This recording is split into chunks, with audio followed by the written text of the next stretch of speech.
The world of Fallout is a bleak one. The aftermath of the Great War has turned the great United States of America into a desolate and hollow shell of itself.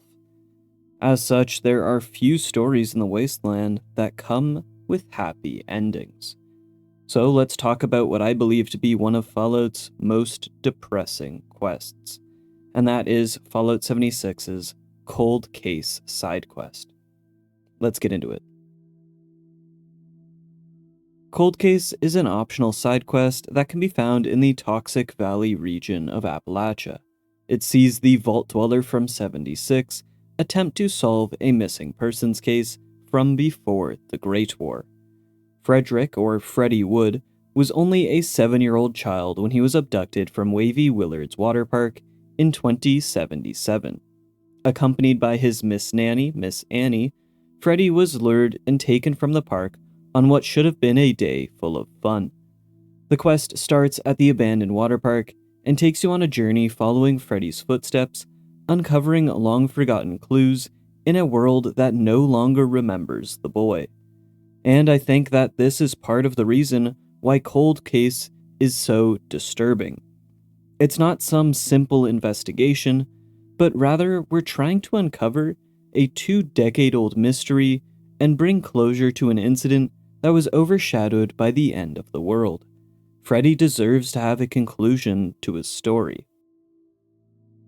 The quest is added to your quest log once you find a disheveled Miss Nanny robot wandering around the water park, calling for the lost boy. After agreeing to help, Miss Annie suggests checking the water park's security holotapes for clues.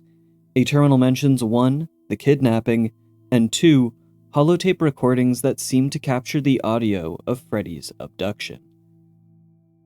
The terminal entry marked October 19 reads, Day shift notes. Looked at Slither Slide and Kitty Slide for 12 hours. Found a tape that is probably the kid getting nabbed at the Slither. I think the kid knew the guy. Put it in the sec office till the feds or whoever can come get it. Pete. One of the holotapes is nearby. Playing it reveals that the man who kidnapped Freddy managed to lure him into a false sense of security with the promise of a surprise. The man tells Freddy to remove his kid secure ID so that the Miss Nanny won't be able to find him. Here's the audio. Hey there, Freddy. Hey, where's your nanny? You know what? I have a surprise for you. I don't want the other kids to see, though. They might get jealous. What is it? What's my surprise? I want to see it. Please. Please.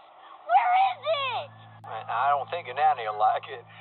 Let's take off your ID there so she can't find you, and then I can take you to the surprise. In the second holotape, one can hear the same man, the kidnapper, ask a staff member about a mailbox. Our next clue. Here's that audio. Hello, sir. Welcome to Wavy Willard's Water Park. How can I help? Howdy. Was wondering where that box is for the mail, the one that puts a special stamp on the ladder. You can find it over by the Croccolossus Mountain entrance, right over that way. Find the mailbox, and inside will be a letter to the media. It reads, Mail to Quinn Carter, Charleston Herald. Miss, this key lets you open my box with all the evidence you need. I sent it to you because the truth has got to come out. You're Appalachia's most trusted news source, and people will listen to you if you do an investigation. Grafton Steel has been violating safety standards and getting people killed with the toxic sludge they're dumping into the water. They shouldn't get away with this just because they're doing military work for the war. Little kids are dying. This reveals a bit more about the Freddy Woods case. It would seem that the kidnapper wanted to alert the media about safety violations that Grafton Steel was committing. The note provides the next clue, a key to a P.O. box of the perpetrator. Head to the post office in Clarksburg to eventually find the identity of the kidnapper. A terminal at the post office tells you who owned P.O. Box 12 and also, conveniently, where they lived. Otis Pike at 316 West Wildford Street, Grafton. In addition to this information, the P.O. Box also contained incriminating safety data regarding Grafton Steel's operations. The safety data reported 31 deaths 12 dismemberments, and 123 illnesses in 3 months of work. The report covers these incidents up by requalifying the benchmarks for the data. Not a good look for Grafton Steele, and likely the information that Otis Pike wanted to whistleblow on. Head to Otis's residence and more information will be revealed. Otis was an employee of Grafton Steele and took notice of Grafton Steele's dangerous pollution habits. Grafton's lack of environmental awareness was so great that children were dying from the steel mill's toxic runoff. Otis would inform the news about what Grafton Steele was doing, leading to protests and a media frenzy. Grafton Steele would quell the protests with armed guards and soldiers, ultimately stopping the backlash.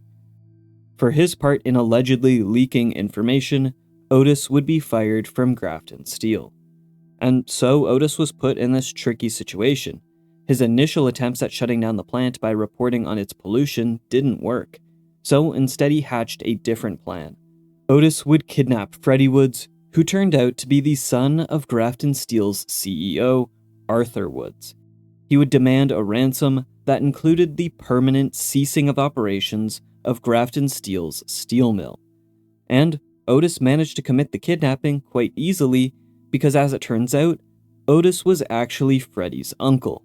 Arthur and Otis were brothers-in-law, and Arthur had married Otis's late sister, Molly. It's almost always someone you know.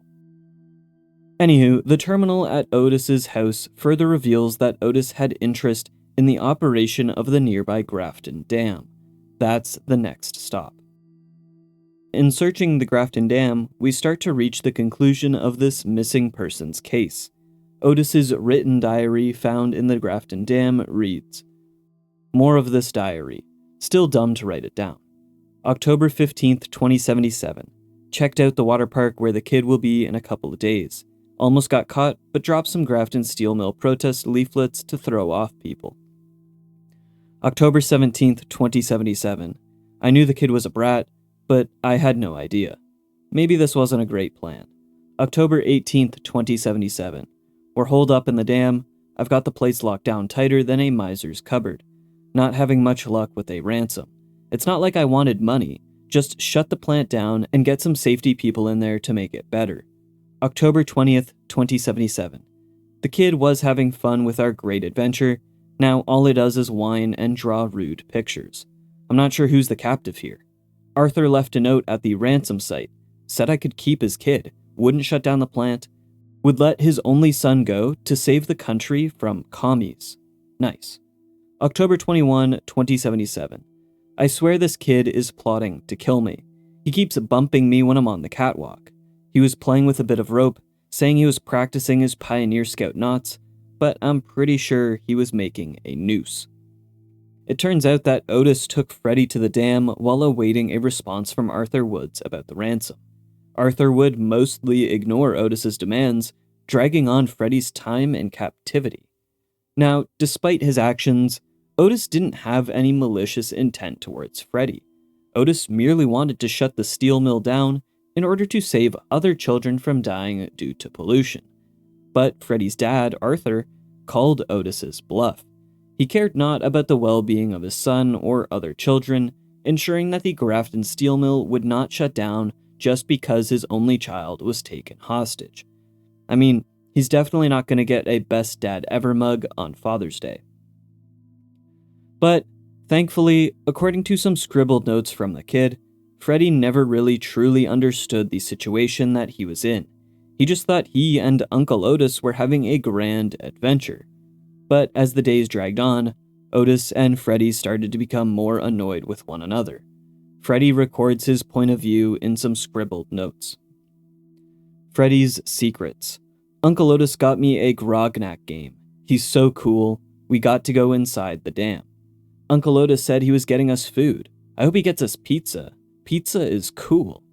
I got some candies from a desk. Haha, free candies. I climbed and hid them. They are all mine. Bobby is gonna be jealous. Uncle Otis lets me do stuff. We farted in the tubes here, and the stinky ones got a prize. I won. I'm the best. Freddy the Great. At first, Things were fine, but as days went on, things got worse. More secret stuff. Uncle Otis got my candies and took them. He says my teeth is gonna rot out. No fair. Uncle Otis got gross food. He is all mad now and stopped being fun. I want to go home and play with my rifle. Bam, bam. I am a good shooter. I got a rat, but now it is dead and no fun. Uncle Otis sucks. I'm gonna get him. I want to go home and he says no. I want candies and he says no. I want to fart in the tubes and he says no. I'm gonna make traps like Pioneer Scout said to do in the woods and catch Uncle Otis because I'm the greatest. In response to these growing frustrations, Freddy began plotting his own escape. Freddy built a rope trap using his knowledge from his days as a Pioneer Scout. Freddy's trap was successful, resulting in Otis being stuck upside down, suspended by a rope around his leg. A last written note by Freddy can be found in the dam. Biggest secret. It worked. Uncle Otis got his foot in my trap and slipped where I put the oil. He is so mad and yelling at me. He is stuck upside down now. Ha ha ha. I showed him. I'm going home. Freddy would stick to his word and head home. After 4 days of captivity, Freddy was now free at last. It's at the Woods estate that we reach the conclusion of the cold case side quest and figure out what really happened to Freddy Woods. The family home terminal contains many entries that add context to the Woods family. It includes correspondence between Arthur and his late wife Molly about the news of her pregnancy way back when. It has the registration information for when Freddy joined the Pioneer Scouts. It has an exchange between Arthur and General Atomics about the latest innovations of the Miss Nanny robot models. It has information regarding Grafton Steel and their shady business practices. And it has correspondence between Arthur and a Vault-Tec representative. This entry reads, Mr. Wood, to answer your questions. 1. Yes, there is room for both you and your son. 2. Yes, your war efforts are greatly appreciated. 3. Yes, you can arrange your son to be delivered to a safe location in the event of war since you will be likely separated from him. If he is at either location you specified, his home, his school, we will be able to assist. 4. No, his nanny will not be able to join him. Regards, Vault-Tec. It would seem that thanks to Grafton Steele's contributions to the Sino-American war effort, Arthur managed to secure a spot in a local vault for himself and his son. Furthermore, it stated that a trusted Vault-Tec representative would be sent to escort Freddy to a nearby vault in the event that nuclear Armageddon happens while Arthur is away at work. Freddy confirms his fate in a hastily written note. Daddy, I can't find you and I'm scared. I hear lots of sirens and a man says I gotta go with him to some secret place now. He said Daddy gave money so I can go to the vault and be safe. Uncle Otis is at the dam. We had a fun time except he was mean to me so I left. Where are you? And so, although it may not seem like it, the cold case has been solved. Freddy escaped his uncle's captivity on October 23, 2077, the date of the Great War. Upon getting home, he was met by a Vault-Tec agent sent to escort the boy to safety within a vault. A boy once missing has now been found. What was a missing persons case with no resolution in sight has since been solved only 25-ish years later. Freddy, who would now be in his 30s, seems to have spent his Great War secure within a vault. The quest officially ends after heading back to Wavy Willard's water park and informing Miss Annie about the fate of Freddy. A Miss Nanny who spent decades programmed to search for her dear Freddy can finally rest. While adding another quest to your completed list can be satisfying, Cold Case leaves you with a sense of emptiness. It's a story of unresolved grief and broken connections. No one gets a truly happy ending. Miss Annie never reunites with the boy she was programmed to protect. Otis dies alone at the Grafton Dam, his unorthodox attempt to save lives unsuccessful. Arthur and Freddy's reunion remains uncertain, lost in the chaos of the Great War. And even though we discover what happened to Freddy, his ultimate fate is still up in the air. Did he make it into the vault? Perhaps he perished along the way. Or maybe he roams the wasteland today, now as an adult. In the end, Cold Case is a prime example of how some stories, even when solved, never truly find closure. It is one of Fallout's most depressing quests. That's all from me today, folks. If you liked the video, be sure to share and subscribe. Join the Discord. Have a good rest of your day. Cheers.